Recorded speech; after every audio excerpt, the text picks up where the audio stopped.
말씀은 예수님께서 십자가의 사명을 감당하기 위해서 기도하실 때의 말씀입니다. 여러분, 이때 예수님의 마음이 어떠셨을까 한번 생각해 보십시오. 어떠셨을까요? 어떻긴 어때 하나님의 아들이신데, 그렇죠? 아무렇지 않으셨을까요? 이쯤이야 예수님 그러셨을까요? 그렇지 않았을 것 같습니다. 예수님께서 기도하신 것을 들어보니 아버지, 할 수만 있으면 이 잔을 내게서 옮겨 주옵소서. 예수님 기도하셨잖아요. 예수님도 우리와 똑같은 육신의 몸을 입으셨기에 인간적으로 말하자면 예수님도 그 고난, 그 죽음 피하고 싶으셨던 것 같아요. 그럼에도 불구하고 예수님께서는 끝까지 그 고난 다 당하시고 그리고 십자가 사명 다 감당하셨지요. 어떻게 그럴 수 있으셨을까요? 우리와 똑같이 피하고 싶으셨을 텐데, 그 고통이 두려우셨을 텐데 어떻게 예수님께서는 끝까지 다 감당하실 수 있으셨을까요? 저는 그 힘이 기도에 있었겠구나 깨닫게 됩니다. 여러분 보십시오. 예수님께서는요, 그 마지막 순간에 뭐 하시느냐? 기도하시더라고 하는 거예요. 36절 말씀을 보면은 이에 예수께서 제자들과 함께 겟세마네라 하는 곳에 이르러 제자들에게 이르시되 내가 저기 가서 기도할 동안에 너희는 여기 앉아 있으라. 예수님 말씀하셨어요. 그 마지막 순간에 예수님께서 뭐 하셨느냐? 내가 저기 가서 기도할 동안에 기도하셨더라고 하는 거예요. 인간적으로 말하자면 이렇게 말씀드릴 수 있을 것 같습니다. 예수님도 그 마지막 순간에는 뭐 하셔야 됐다고요? 기도하셔야 했다라고 하는 거예요. 기도하셔야 사명 감당하실 수 있으셨다. 자, 그런데 여러분, 오늘 말씀을 보면 우리 예수님을 믿고 따르는 그리스도인들에게 있어서 너무나도 중요한 사실을 깨닫게 됩니다. 예수님께서는 이 중요한 시간에 혼자 기도하시기보다 제자들과 함께 기도하기 원하셨다라고 하는 사실이에요. 여러분 보십시오. 예수님께서 기도하러 겟세마네에 가실 때 어떻게 가십니까? 혼자 가시지 않고요. 제자들을 데리고 가셔서 너희는 여기 앉아 있으라 말씀하시더라는 거예요. 36절 말씀 다시 보시면은요. 이에 예수께서 제자들과 함께 겟세마네라 하는 곳에 이르러 제자들에게 이르시되 내가 저기 가서 기도할 동안에 너희는 여기 앉아 있으라 이렇게 말씀하셨다는 거예요. 자, 여러분 참 재미있지 않습니까? 예수님께서 제자들에게 뭐라고 하셨다고요? 앉아 있으라 이렇게 말씀하셨다는 거예요. 여러분, 앉아 있으라 이거 무슨 말일까요? 앉아 있으라. 내가 저기 가서 기도할 동안에 너희는 여기에 앉아 있으라. 무슨 뜻일까요? 무슨 뜻입니까?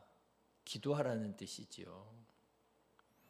예수님께서 제자들과 함께 기도하기 원하셨다는 거예요. 자, 그런데 여러분 또 말씀을 보면은 예수님께서 한 번 말씀하신 게 아니에요. 제자들에게 또 말씀하시는데 첫 번째하고는 또 조금 다르게 말씀하십니다. 여러분 38절 말씀을 한번 보십시오. 같이 읽어보실까요? 이에 말씀하시되 내 마음이 매우 고민하여 죽게 되었으니 너희는 여기 머물러 나와 함께 깨어 있으라 하십니다. 방금 전에는 앉아 있으라 그러셨잖아요. 그런데 이제는 뭐라고 말씀하세요? 깨어 있으라 말씀하십니다. 자, 여러분 무슨 뜻일까요? 깨어 있으라. 무슨 뜻이겠어요? 이것도 기도하라는 말씀이시죠. 예수님께서는요, 제자들도 기도하기 원하셨다는 거예요. 예수님께서는요, 제자들과 함께 기도하기 원하셨다는 거예요. 왜요? 십자가는 예수님이 지시는데 왜 예수님만 기도하시면 안 됩니까?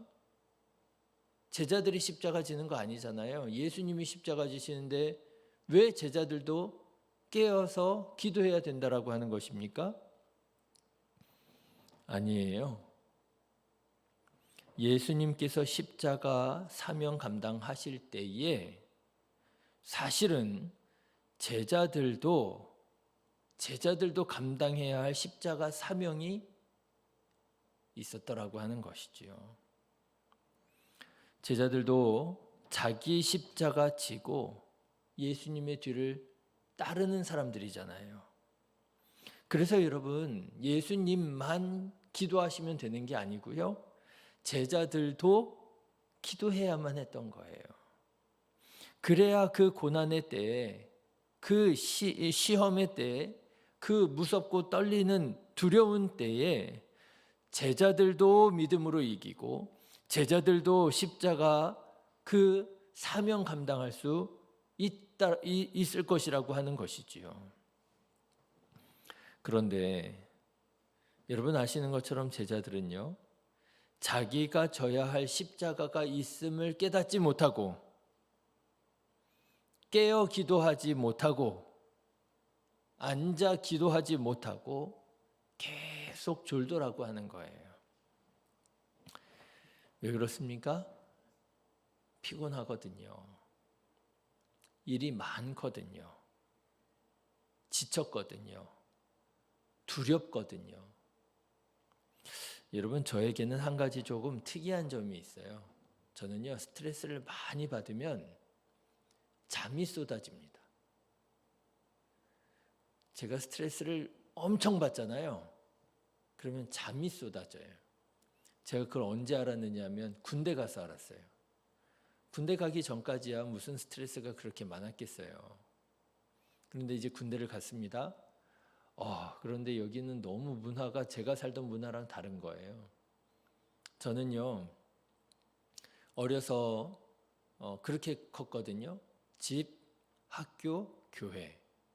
집, 학교, 교회. 그렇게 컸거든요. 그러니 무슨 힘든 일이 없었죠. 제가 이 살아가는 삶의 루틴에서는요, 욕하는 사람도 없었어요. 친구들이 그렇게 사용하는 언어의 절반은 욕이었어도 저는 또 그런 친구들이랑 또 어울리지도 않아서. 그런데 군대를 갔더니요, 하루 동안 듣는 욕이 제가 그때까지 살아왔던 욕 다 합친 것보다 더 많았던 것 같아요. 얼마나 욕을 하는지 문화가 너무 다른 거예요. 이제 자대 배치를 받은 지 얼마 안 됐습니다. 갔는데 한 고참 병사가 저를 앞에 세워놓고 몇십 분 동안 계속 욕을 하면서 막 화를 내고 막 그러는데요. 제가 스트레스를 엄청 받은 거예요. 그걸 어떻게 소화를 못 해내니까. 그런데 막 졸음이 쏟아지는 거 있죠. 그러니까 이 고참 병사가 어떻게 하겠어요? 더 화가 나는 거예요. 신병이 와가지고 이제 군기 좀 잡으려고 막 욕하고 그랬는데 이 신병이 이게 졸린 것 같잖아요. 보니까. 그러니까 이게 빠졌다 이거죠. 더 화를 내더라고요. 제자들도 그러지 않았을까요? 이 사역 열심히 하고 육신도 지치고 그리고 두렵기도 하고 예수님께서 막 최근 들어서 계속 말씀하시잖아요. 예루살렘에 가면 내가 제사장들에게 넘겨져서 고난을 당하고 죽임을 당하게 될 것이라고 막 이런 얘기 하시니까 제자들이 얼마나 마음이 두려웠겠어요? 스트레스 받았을까요? 졸음이 막 쏟아졌던 모양입니다. 제자들이 기도하지 못해요. 자, 여러분, 이때 예수님 마음은 어떠셨을까요? 기도해야 되는데, 기도해야 제자들도 이 시간을 극복할 수 있는데 제자들도 그들이 져야 할 십자가 사명 감당할 수 있는데 제자들이 계속 졸고 있는 거예요. 함께 기도했으면 참 좋겠는데 너무 안타깝지 않았겠습니까? 마음 한편으로는 한심하기도 하고요. 마음 한편으로는 안타깝기도 하고요. 마음 한편으로는 이해도 되고요. 그래, 얼마나 피곤하면 저럴까.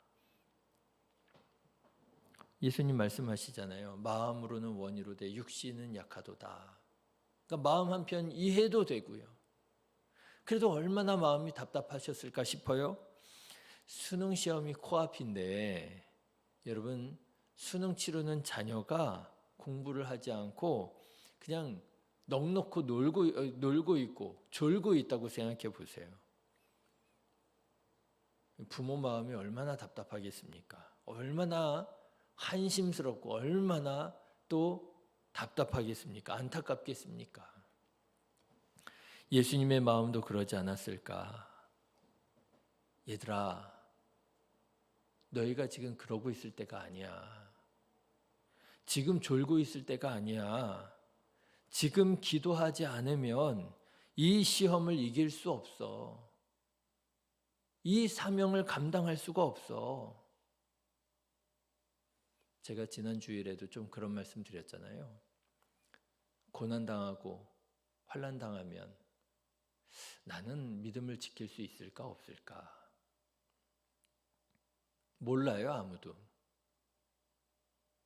목사 장로라면은 믿음 지키고 집사님 권사님들이면 믿음 못 지키겠습니까? 그건 아무도 몰라요. 그때 가봐야 알죠.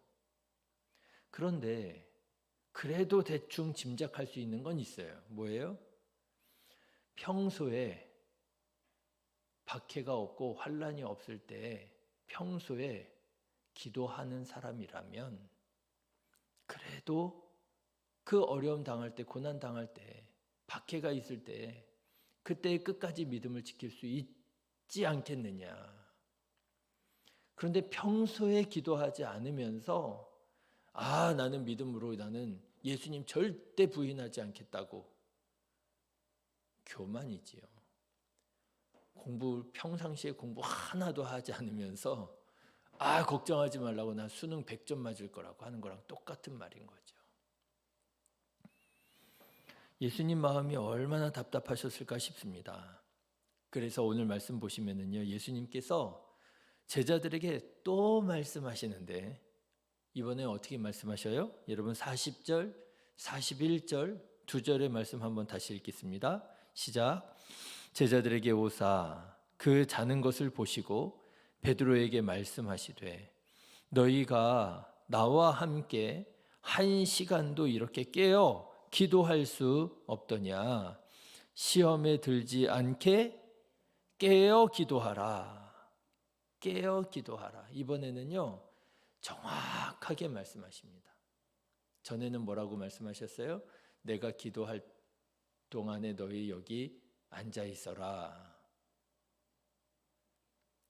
내가 기도할 동안에 너희는 깨어 있어라. 이렇게 비유적으로 은유적으로 말씀을 하셨더라면 이번에는 정확하게 말씀하십니다. 깨어 기도하라. 그런데 예수님께서 이렇게 분명하게 깨어 기도하라고 말씀하셨는데도 제자들은 끝끝내 깨어 기도하지 못했습니다. 그 결과가 어떻게 되었습니까? 말씀드린 것처럼 되었지요. 예수님께서 제사장들에게 붙잡혀서 고난 당하시고 로마 군인들에게 넘겨져서 십자가에 달려 죽으시기까지 예수님께서 그 십자가의 사명 끝까지 다 감당하시기까지 제자들은 자기가 져야 할 십자가 지지 못했어요. 제자들은 예수님께서 십자가 지시고 그 사명의 길 가시기까지 예수님 뒤를 따르지 못하고 예수님 곁을 지키지 못하고 예수님 모른다고 부인하고 저주하고 그랬습니다. 여러분, 우리 예수님은 오늘 우리도 깨어 기도하기를 원하시는 줄 믿습니다. 기도해야 됩니다. 기도해야 오늘 우리에게 다가오는 시험을 분별하고 이기고 주님께서 맡겨주신 사명 기억하고 우리가 져야 할 십자가 감당할 수 있어요. 그런데 역시 여러분, 혹시 우리가 기도하기를 원하시는 예수님의 마음을 모르고 또는 알면서도 모른 척하고 여러분 기도에 실패하고 있지는 않습니까? 예수님께서 말씀하시잖아요. 와서 앉으라. 와서 앉으라. 그러니까요, 그냥 와서 앉아만 있어요. 예수님이 앉으라고 했으니까 그냥 앉아 있으면 되겠거니. 예수님께서 말씀하세요. 깨어 있으라. 그러니까 어떻게 해요? 그냥 와서 깨어만 있어요. 깨어 있으라고 하셨으니까 그냥 깨어 있어요. 기도하라고 정확하게 말씀하시니까 뭐라고 해요? 변명해요. 마음으로는 원이로되 육신이 약합니다. 예수님이 이 말씀을 하신 게 우리 보고 그렇게 변명하라고 핑계대라고 말씀하신 게 아니잖아요. 그런데 우리는 예수님께서 마음 한편 측은히 여기사 긍휼히 여기사 하신 말씀을 핑계대는데 변명하는데 사용을 하더라는 거예요. 아유, 그럼요. 저도 기도하고 싶어요. 기도하려고 하는데 육신이 너무 약하네요. 일이 너무 많아서, 일이 너무 바빠서 예수님, 내가 이게 아침형 인간이 새벽형 인간이 아니라서 깜빡해서. 여러분, 안 됩니다. 기도하셔야 됩니다. 기도하셔야 시험을 이길 수 있고요. 기도해야 사명을 감당할 수 있습니다. 여러분, 혹시 깨어 기도하지 못해서 이미 시험에 넘어가고 이미 영적 싸움에서 지고 있지는 않습니까? 지난주에 말씀드린 것처럼 우리 마음에 사랑이 뜨겁게 타올라야 되는데 이미 사랑이 냉랭하게 식어져 버리지는 않았습니까? 참 이렇게 말씀드리기 어렵기는 하지만 이렇게 말씀드려야 될 것 같아요. 아무리 일이 많고 아무리 피곤하고 아무리 일이 바빠도 여러분 깨어 기도하는 자 되시기를 주님의 이름으로 축원합니다. 오늘 제자들은 믿음을 지키지 못했어요. 깨어 기도하지 못했습니다. 자기가 져야 할 십자가 사명 감당하지 못했습니다. 자, 그런데 여러분, 후의 제자들은요, 믿음을 지켰습니다. 사명을 감당했습니다. 죽기까지 그들이 예수의 이름으로 고난을 받고 박해를 받아도 그 믿음 저버리지 않고 정말 죽기까지 순교했거든요. 여러분, 어떻게 그렇게 변했을까요? 예수님이 계실 때 잘하지. 아니, 예수님이 계실 때 더 잘할 수 있는 거 아니겠습니까? 예수님이 앞장서 가실 때 그때 따라가는 거 훨씬 편하지, 쉽지. 그런데 그때는 못하던 사람이 어떻게 예수님 십자가에 달려 죽으신 후에 어떻게 믿음을 지키고 어떻게 십자가 사명을 끝까지 감당할 수 있었을까요? 성경 말씀을 보면은요, 이들이 기도하더라고요. 여러분, 사도행전 1장의 말씀을 보면 이 제자들이 기도하기 시작합니다. 예수님께서 깨어 기도하라, 깨어 기도하라, 여기 앉으라, 깨어 있으라 말씀하실 때는 깨닫지 못하고 순종하지 못하고 졸면서 앉아 있었던 이 제자들이 기도하기 시작합니다. 여자들과 예수의 어머니 마리아와 예수의 아우들과 더불어 마음을 같이하여 오로지 기도에 힘쓰더라. 변했죠. 오로지 기도에 힘쓰더라. 제자들이 기도하기 시작합니다. 사도행전 2장에 보니까 이런 말씀이 있습니다. 이렇게 제자들이 열심으로 오로지 기도에 힘쓰자 그들이 다 성령의 충만함을 받고 성령이 말하게 하심을 따라 다른 언어들로 말하기를 시작하니라. 기도 열심히 하니까 어떻게 되었어요? 성령의 충만한 사람이 되었어요. 불의 혀와 같이 성령께서 각 사람 위에 머물러 있게 되었어요. 이렇게 말씀드릴 수 있을까요? 냉랭해졌던 마음이 어떻게 된 거예요? 다시 뜨겁게 타오르기 시작한 거예요. 사도행전 2장 40절에 보니까 이렇게 되어 있습니까? 이렇게 성령에 충만해진 제자들이 또 여러 말로 확증하며 권하여 이르되 너희가 이 패역한 세대에서 구원을 받으라 하니 그 말을 받은 사람들은 세례를 받음에 이날의 신도의 수가 3,000이나 더하더라. 두려워서요, 예수님 십자가 지실 때 다 뿔뿔이 흩어져 도망쳤던 제자들이요, 담대하게 예수님의 이름을 전하기 시작합니다. 두려워하지 않습니다. 자기 십자가 지는 거예요. 그러자 복음의 역사가 나타나더라는 거예요. 하나님을 알지 못하던 사람이 하나님을 알게 되고, 예수님을 믿지 않던 사람들이 예수님을 믿게 되고, 우리의 냉랭해졌던 이 마음이 다시 뜨거워지니까요, 영혼 구원의 역사가 일어나더라고 하는 거예요. 바라기는 기도하셔서 이렇게 성령의 사람, 뜨겁게 불타오르는 성령의 사람 우리 다 같이 되어져 가기를 주님의 이름으로 축원합니다. 기도하겠습니다.